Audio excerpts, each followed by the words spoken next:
Bigyan ng pugay ang ating kapatiran, truto sa samahan. Ipagpuni ang bawat paglaganap, true to each other ang tanggap. Ano pang hinihintay? Tayo na't magingay, kapit-kapit ang kamay, tayo'y magkaramay.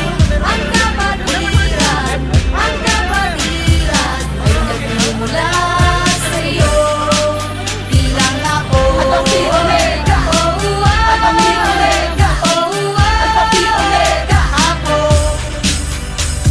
Sa puso, sa isip at salita, ang mamuno at maging kaibigan ng madla. Masayahin kami sa pagsaserbisyo, kami yung apo, mayroong prinsipyo. Kailangan may sariling abilidad, respeto sa bawat isa sa pag-unlad. Sa pagtatag ni Frankie Dorton, maraming pananaw na bago noon. Disiplinado, respetado at edukado, maka-Diyos, makatao, ganyan na nga po. Adhikain sa kasapi na nag-aalam. December 6